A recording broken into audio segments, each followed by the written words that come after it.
Existem os CAPs, existem as estratégias na zona urbana, existem as estratégias na zona rural, né? E o que é que acontece? O CAPS, ele tenta trabalhar diretamente com todas essas estratégias.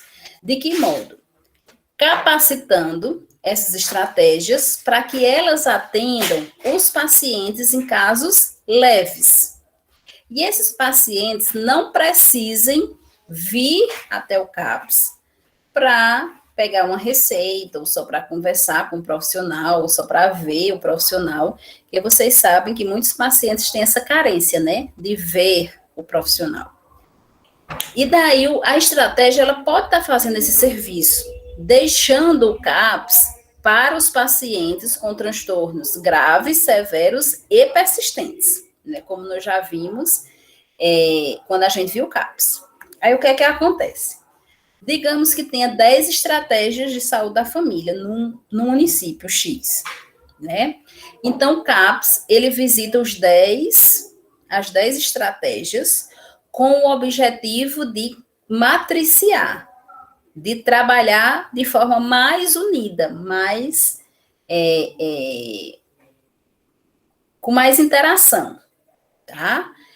E daí, digamos que 6 dessas estratégias realmente abracem o matriciamento, né? E daí essas 6 vão trabalhar mais unidas, tá? Então, elas vão abrir o atendimento para esses pacientes em casos mais leves. Elas podem fazer grupos com pacientes com transtorno mental. Em alguns casos, que elas atendam pacientes, né, em crise ou mais grave, um pouquinho, elas podem contactar algum profissional do CAPS, e esse profissional vai lá e atende esse paciente com eles, tá? Se ela vê a necessidade desse paciente que está em estado leve ir para o CAPS, ela já encaminha esse paciente diretamente para o CAPS, certo? Então, a parceria, ela se torna bem maior, tá? As outras 4 equipes que não aderiram ao tratamento, elas irão continuar, né, com a relação com o CAPS, né? Elas vão mandar os pacientes para o CAPS em algum momento, né? Ela pede uma visita domiciliar para um paciente, só que, assim, elas ainda vão ser um pouco resistentes à questão de atender o paciente lá dentro da estratégia, certo? Então, o matriciamento é importante, tá? Porque os profissionais, eles vão entender que o paciente do CAPS é um paciente que faz parte da rede de saúde mental, tá? Ele não é só paciente do CAPS, ele é um paciente do município, da rede, tá? Da rede de saúde, ok? Então, vamos lá. A equipe de apoio matricial em saúde, pode ser apoio matricial, nome desse programa, tá? Pode ser apoio matricial, equipe de apoio matricial ou matriciamento, tá? É uma equipe de retaguarda assistencial e suporte técnico, pedagógico para as equipes de atenção primária que têm as seguintes funções: capacitação em detecção e tratamento medicamentoso e psicossocial com transtornos mentais comuns e transtornos mentais crônicos, tá? Então, é assim, o profissional do CAPS, ou os profissionais do CAPS, vão até a estratégia que aderiram ao matriciamento e vão capacitar os profissionais de lá, tá? Isso não quer dizer que os profissionais de lá já não saibam atender, eles irão saber atender, tá? Mas a gente dá certas dicas, né, de como reagir a um paciente em crise, de como conversar com o paciente, tá certo? Porque não é o público maior que eles têm, não são pacientes com transtorno mental, né?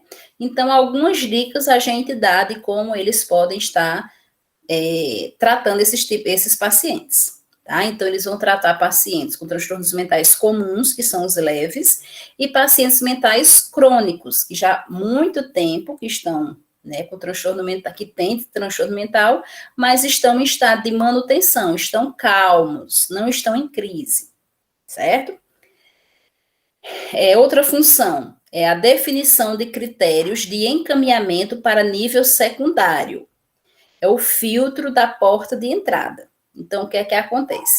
O CAPS, quando as equipes aderem ao matriciamento, eles não irão mais ficar superlotados, tá?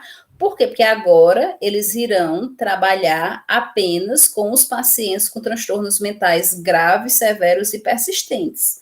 Porque os mais leves e crônicos, que estão mais calmos, vão ficar sob a responsabilidade da estratégia, tá? É como se uma parte dos pacientes que estavam no CAPS vão ser para a estratégia, tá? Porque a estratégia pode dar de conta deles. E os mais graves em crise, o pesado mesmo, continua no CAPS. A função também do matriciamento é o manejo de casos graves com dificuldades de acesso a níveis mais complexos da assistência de saúde, tá? Então, assim, um paciente em crise que não consegue, né, ir para o CAPS, então, a estratégia vai lá e já dá um apoio, já dá uma orientação, já vê o que é que ela pode fazer, tá? E daí, nós, profissionais do CAPS, vamos juntos com a equipe, certo? Não é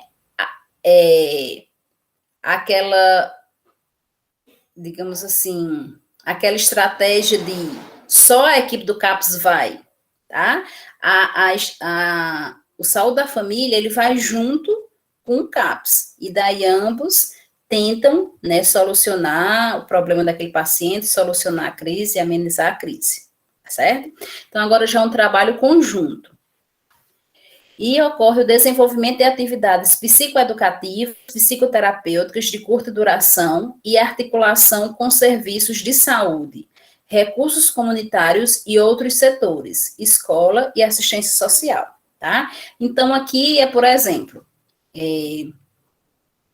a estratégia precisa que a enfermeira do CAPS vá lá conversar com um grupo que eles têm, tá? Seja de pacientes com transtorno mental ou não, então a enfermeira do CAPS vai lá, né? A enfermeira da estratégia observa que tem 5 gestantes que estão desenvolvendo aí crises de ansiedade devido ao parto, devido à gestação, e daí o que é que acontece? Ela chama a enfermeira do CAPS para dar uma conversa com relação a essas gestantes, né, para amenizar mais, tá? Ou a psicóloga pode ir, certo? E daí a gente vai fazendo esse trabalho, vai construindo esse trabalho juntos, tá certo? Mas veja, todo matriciamento, ele acontece dentro da área da estratégia, tá? Da área descrita da estratégia, certo? E daí, como é que acontece esse matriciamento, esse acompanhamento? Como é que esse trabalho vai ser desenvolvido? Através de 3 técnicas, que são as técnicas de apoio matricial, que é a interconsulta, a consulta conjunta e a visita domiciliar. Vamos entender cada uma delas. A interconsulta, ela acontece dentro da estratégia, onde os profissionais da estratégia irão atender sozinhos os pacientes com transtorno mental, tá? Seja leve, seja crônico, que esteja em manutenção, certo? Mas eles irão atender sozinhos. Por que eles irão atender sozinhos? Porque eles já foram capacitados pelos profissionais do CAPS. Então, é como se a equipe da estratégia que aderiu ao matriciamento, ele já tenha um conhecimento maior de como trabalhar, de como manejar esses pacientes com transtorno mental. diferentemente daquela equipe que não aderiu ao matriciamento, tá certo? Então, interconsulta, dentro da estratégia, os profissionais da estratégia sozinhos vão cuidar do paciente com transtorno mental. Consulta conjunta. A consulta conjunta, ela também ocorre dentro da estratégia, só que agora vai ter uma junção de alguns profissionais da estratégia mais alguns profissionais do CAPS, certo? Né? Conjunta, porque os dois profissionais vão se juntar. Ou os profissionais da estratégia, ou os profissionais do CAPS. Então, assim, chega na estratégia, um paciente que está mais em crise, tá? Que está precisando de cuidados maiores. Então, o que é que acontece? A estratégia, ela pode chamar um dos profissionais do CAPS e esse profissional ir lá dar um suporte, certo? E isso acontece dentro da estratégia. Caso esse profissional do CAPS, que vai estar lá junto da estratégia, veja a necessidade de levar esse paciente para o CAPS, então ele vai levar. E daí a estratégia não vai mais cuidar desse paciente. Agora é só o CAPS, porque já está se tornando grave, certo? Mas veja que o primeiro atendimento foi dentro da estratégia, tá? E nós temos a visita domiciliar, que é a outra técnica do matriciamento. Essa visita domiciliar é a visita que nós conhecemos. Já vai, Ria. É a visita que nós conhecemos, tá certo? É aquela visita que é feita, né, na casa do paciente com transtorno mental e que vão juntos os profissionais da estratégia mais os profissionais do CAPS, tá certo? Então, eles vão juntos fazer essa visita e lá o paciente e a família recebem as orientações necessárias, ok? Tranquilo com as 3 estratégias? Vejam que as três estratégias, elas ocorrem vejam que as 3 técnicas, elas ocorrem dentro da estratégia saúde da família, certo?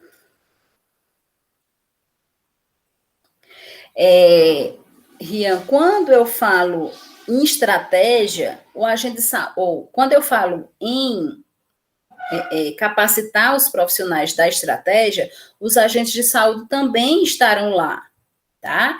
Então, os profissionais que são treinados não são só os profissionais de nível superior, não, tá? São os profissionais de nível superior, mais os profissionais de nível médio, que entram aí os agentes comunitários de saúde, tá certo?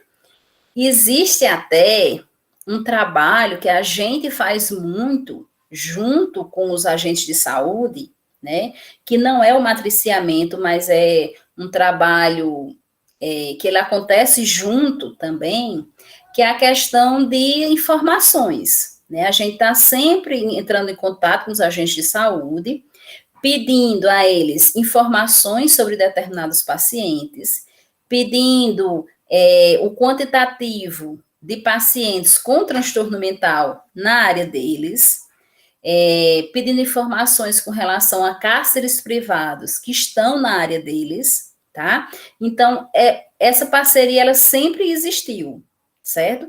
Mesmo a estratégia não aderindo ao matriciamento, essa parceria com o agente de saúde, ele sempre vai existir, tá? Inclusive, nós temos vários pacientes que o responsável por eles é o agente de saúde, tá? Que, como eu falei para vocês, para ser atendido no CAPS, o paciente precisa de um responsável.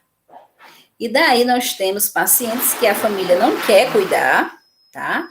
Porém, o agente de saúde é quem é o responsável por eles, assina por eles, certo? E daí, pessoal, tranquilo, Rian? Tá? E o agente de saúde, quando a estratégia adere ao matriciamento, o agente de saúde também vai ter, né, essa capacitação, vai fazer parte dessa capacitação para atender o paciente leve, né, crônico em manutenção, e o paciente quando está entrando em crise. Tá certo? Tranquilo? Deu para entender as 3 técnicas, pessoal? Repetindo que as 3 técnicas, elas ocorrem em nível de estratégia de saúde da família. Elas ocorrem lá dentro da estratégia de saúde da família. Certo? Então, assim, é muito importante para a rede de saúde mental, né? Essa parceria, certo? O CAPS ganha, tá? O paciente ganha, porque muitas vezes ele não vai, ele mora lá no distrito, né, lá na zona rural, não vai mais precisar se deslocar até o CAPS, tá? Então, ele vai procurar a estratégia e vai ser atendido lá na estratégia, certo? Tranquilo com relação ao matriciamento? Então, agora nós vamos para outro serviço, tá? Que é o consultório de rua, tá? Vamos falar um pouquinho sobre o consultório de rua. Imaginem vocês os médicos sem fronteira. Estão imaginando, né? Os médicos os profissionais, né, sem fronteira, que agora não são mais médicos, né? Nós já tivemos até uma aluna nossa que realmente, né, foi para a África, né, e fez um brilhante trabalho lá, que, assim, eu pessoalmente fiquei super, acompanhava todos os dias pelas redes sociais, pelo Instagram, tudo que ela postava, e assim, fiquei muito emocionada, né, com a ação, o encorajamento, a disposição, fiquei, ó, babando por ela, tá? E daí, pessoal, imaginem os médicos sem fronteira, os profissionais sem fronteira, né, que eles vão, por quê? Porque eles têm aquela coragem, né, de ir enfrentar tudo que está à sua frente, não é assim? Os consultórios de rua que acontecem aqui no Brasil são mais ou menos nessa linha, certo? Então, veja, os consultórios de rua, eles não são só, não envolvem só os profissionais de saúde mental. Eles envolvem outros tipos de profissionais, tá? Então, o profissional que se dispuser, né, que queira enfrentar esta luta de consultório de rua, eles se juntam, né, as diversas áreas aí, seja estratégia, seja profissionais autônomos, seja os profissionais de saúde mental, tá? E vão enfrentar essa luta. Como o próprio nome diz, consultório de rua, esse atendimento, ele acontece nas ruas, tá? Então, são moradores de rua o público-alvo, que a gente chama pacientes vulneráveis, tá? Eles estão em vulnerabilidade social, certo? E daí o atendimento vai até eles. Não são eles que vêm até o serviço, são os serviços que vão até eles, tá? E assim, pessoal, é um processo de conquista primeiro, tá? Tá? Então, é um processo de conquista.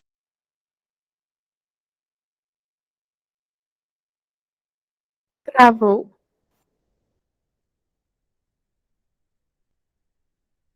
Eu falando aqui o microfone. É um processo de conquista, por quê? Porque os profissionais vão até essas pessoas que estão em vulnerabilidade social e daí vão conquistar esses pacientes. Tá? Então, eles primeiro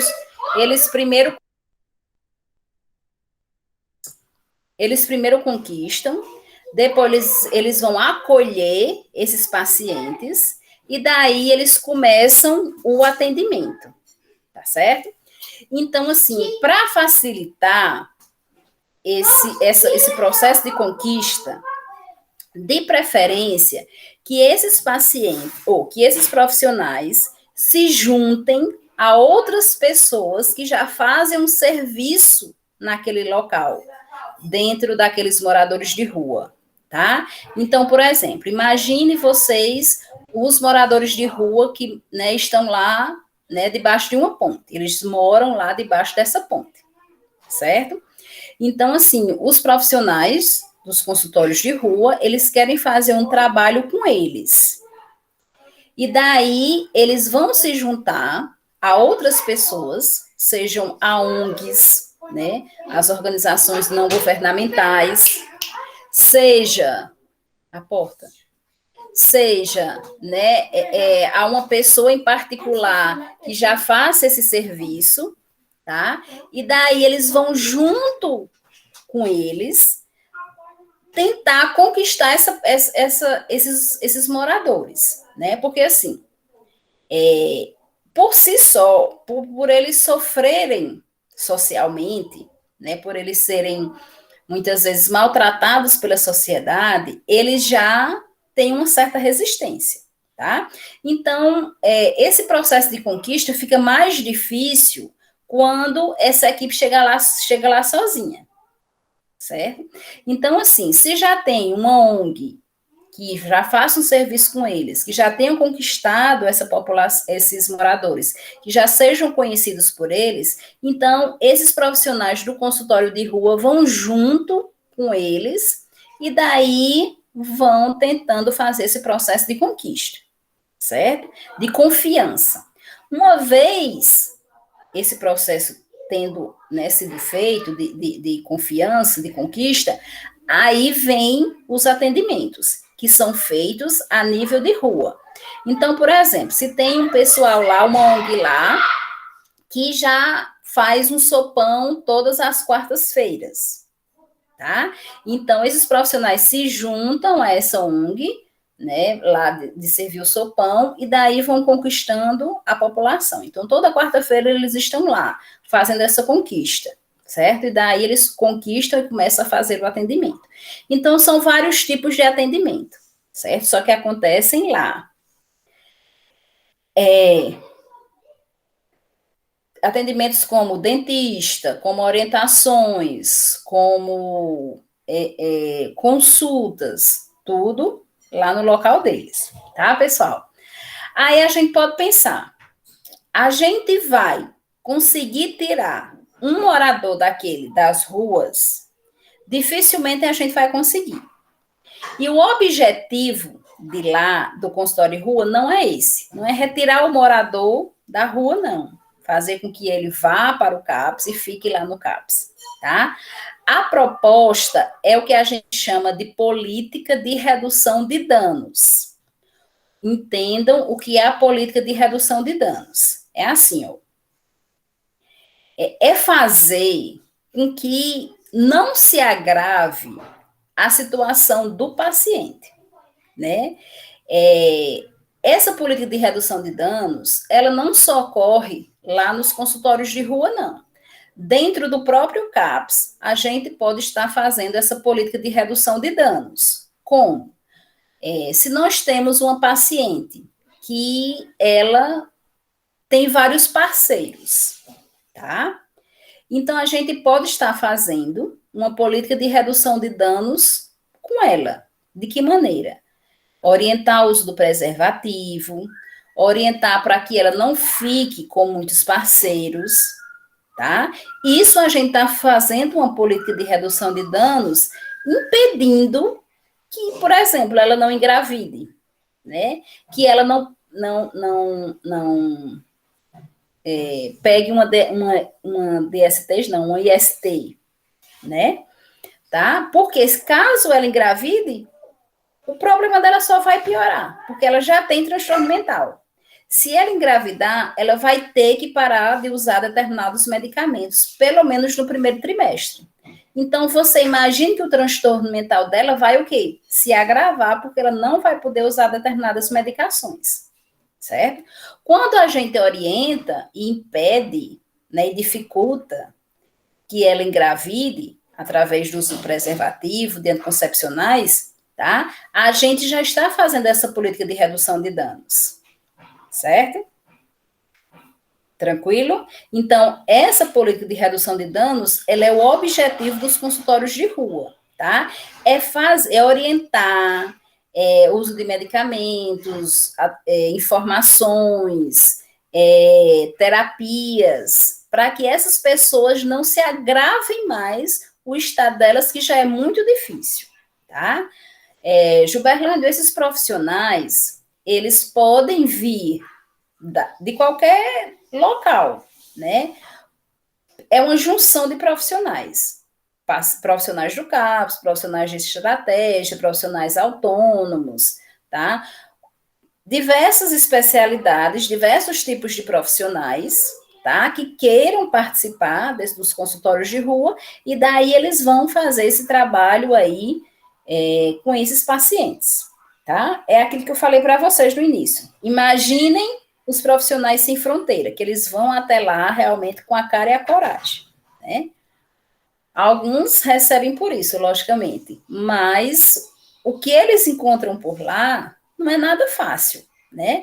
É justamente o que se encontra aqui nos consultórios de rua, né? Imagine vocês um consultório de rua, é uma operação conjunta de vários profissionais, Davi, tá? Imagine vocês um consultório de rua sendo desenvolvido lá na Cracolândia, né?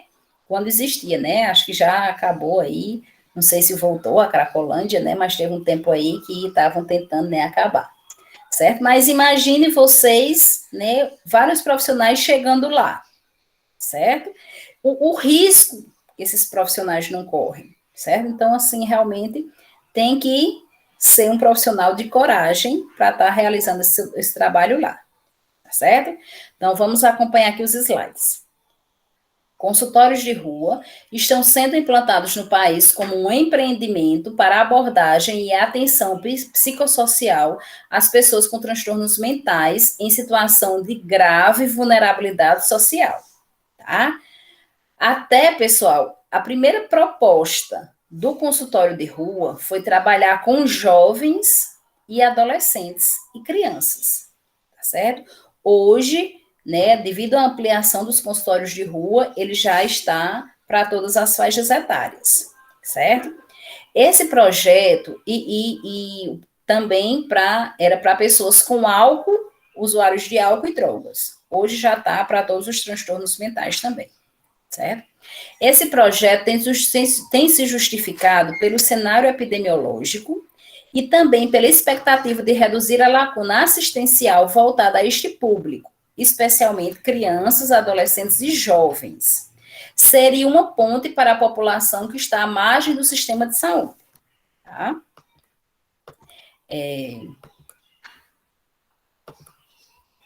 Os consultórios de rua, na lógica de serviços substitutivos do SUS, ao adotar a redução de danos como estratégia de aproximação e cuidado no espaço da rua, com o intuito de gerar ações integrais de promoção da saúde, de prevenção de doenças e agravos e de cuidados primários, articulados com as diferentes redes assistenciais de apoio, tá?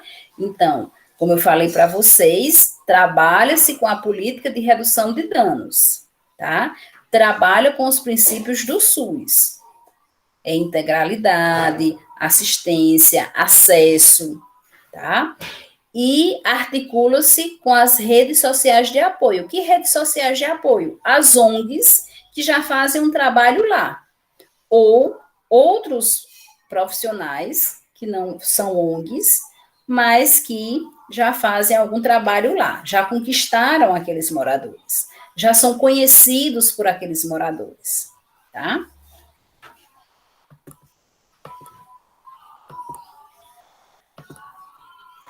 São, portanto, dispositivos públicos, componentes da rede de atenção substitutiva em saúde mental, cujo objetivo principal é entender o cuidado aos usuários de álcool e outras drogas em situação de rua, né? Como eu falei para vocês, o público-alvo no início eram usuários de álcool e drogas. Hoje, né, principalmente pacientes com transtorno mental que foram desenvolvidos esses transtornos devido ao consumo de álcool e drogas, tá? Mas hoje já adentra aí todos os pacientes com transtorno mental, na realidade, todos os moradores de rua daquele local, tá? historicamente desassistidos e distantes dos serviços de saúde. Por quê? Porque a gente sabe que eles não vão buscar o serviço de saúde. Eles, se encontrarem doentes, eles vão permanecer doentes, tá? Então, na realidade, somos nós, profissionais, que vamos buscar esses pacientes, né? Que vamos ao encontro desses pacientes e fazemos nossas atividades lá no meio da rua, tá? As ações de promoção, prevenção e cuidados primários são realizadas fora de ambientes institucionalizados, né? Que é no ambiente dos próprios moradores de rua. É lá debaixo da ponte, é lá na Cracolândia, é lá onde for, tá? Sendo o consultório de rua considerado como uma clínica inovadora a ser desenvolvida em contexto de rua, abandona a lógica da demanda espontânea, tão característica dos serviços de saúde e da abstinência como método do cuidado. Então, a gente sabe que, se lá nós encontramos pacientes usuários de álcool e drogas, a gente sabe que nós não iremos conseguir tirar eles de lá. A gente sabe que a gente não vai impedir o consumo de álcool e drogas. Por quê? Porque a gente não tem como fazer isso, tá? Então, na realidade, nós vamos fazer a política de redução de danos, que é fazer com que não piore a situação dessas pessoas que já são socialmente vulneráveis, certo? A atuação no território, a cidadania, os direitos humanos e o acolhimento. Nós temos que acolher, certo? E daí, pessoal, nós vamos ver o nosso último serviço de hoje para encerrar, tá certo? Que é a UA, tá? Existe aqui algumas siglas. Existe CAT, que é Casa de Apoio Transitório. Existe a UAT, que é a Unidade de Apoio Transitório. E existe a UA, que é a Unidade de Acolhimento. É o mesmo serviço, tá? É porque tem umas nomenclaturas diferentes, certo? Então, o que é a UA, ou CAT, ou UAT? São casas, são residências, tipo a residência terapêutica, tá certo? Só que a diferença da UA para a residência terapêutica é que na UA, os pacientes, eles não saem, eles não têm liberdade de ir e vir, tá? Eles ficam, tipo, subir aqui um pouquinho. 24 horas, né? Isso, eles ficam 24 horas por um período de até 6 meses, certo? Então, o que é que acontece? Por que é que existe a UA? É assim, no CAPS-AD, que o CAPS-AD, como vocês sabem, são pacientes usuários de álcool e drogas. E são pacientes que passam o dia lá no CAPS e à noite vão para casa, né? Apesar de nós termos o CAPS AD3, onde o paciente pode ficar lá internado por 7 dias consecutivos e por 10 alternados, mas vai chegar o período que ele irá para casa, certo? Só que o paciente faz todo esse processo lá no CAPS durante o dia e quando ele vai para a sua casa, no meio do caminho, ele passa por um bar, tá? Então, ele já não vai mais para casa, né? Ele já vai ficar lá no bar, ele já vai consumir álcool. E tudo que a gente fez durante o dia foi quebrado, tá? Ou então, o paciente vai para a sua casa e sabe que um local lá vende drogas, então ele já vai lá consumir a droga antes de ir para casa, certo? E daí, mais uma vez, o trabalho foi quebrado. Então, são esses tipos de pacientes. Maria, Danila. Então, é por isso que esses tipos de pacientes do CAPS-AD que não conseguem passar por esse processo de abstinência, tá? Eles são colocados na UAT, na UA, tá? Ou no CAT, certo?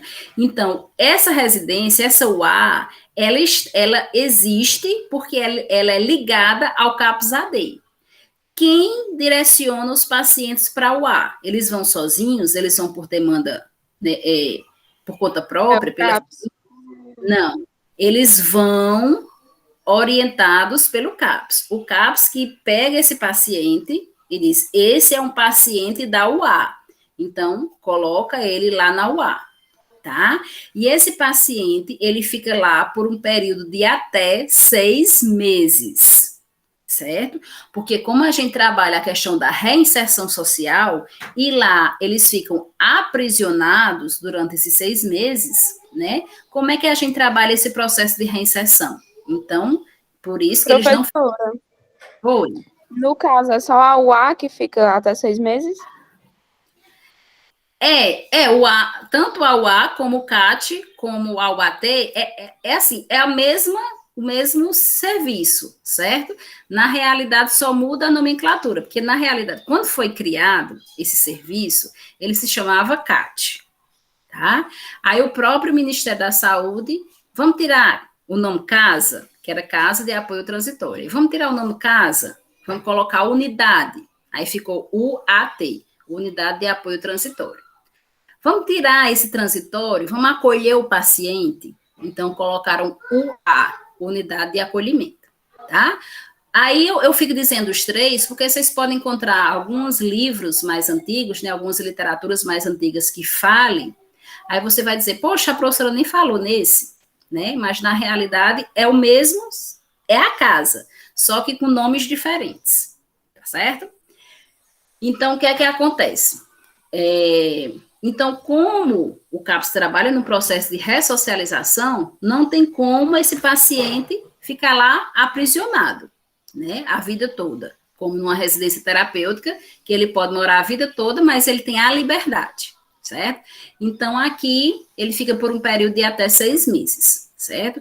E lá ele faz os serviços domésticos, alimentação, limpeza, lavagem de roupas, ou então é terceirizado, isso vai depender do município, mas eles ficam lá com o cuidador para dar as medicações, os profissionais do CAPS-AD vão até a UA fazer o acompanhamento, certo? E se eles virem que o paciente teve uma melhora devido à abstinência, esse paciente não precisar passar os 6 meses, ele já tira o paciente da UA e o paciente vai ser acompanhado só pelo CAPS-AD, certo?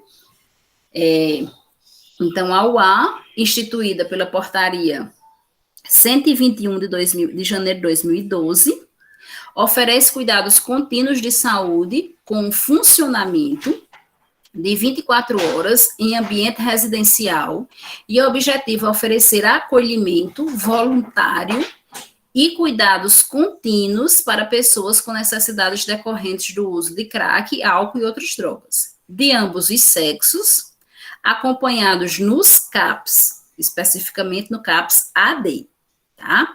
Em situação de vulnerabilidade social e ou familiar e que demandam acompanhamento terapêutico e protetivo de caráter transitório, tá? Esse acompanhamento terapêutico é porque o CAPS vai lá fazer a clínica, né, vai lá cuidar do paciente, e o acompanhamento protetivo de caráter transitório é que o intuito é proteger o paciente do uso de álcool e outras drogas, tá? Por isso que é transitório, por isso que é protetivo, tá? O período de permanência pode ser de até 6 meses, de acordo com o projeto terapêutico singular, o PTS, que está sendo desenvolvida e discutido com o CAPS de referência. O CAPS de referência é o CAPS-AD.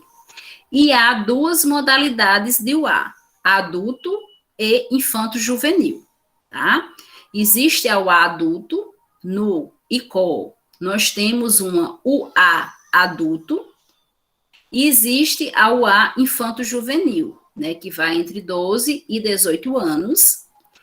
No Iguatu, nós temos uma UA infanto-juvenil, tá certo, pessoal?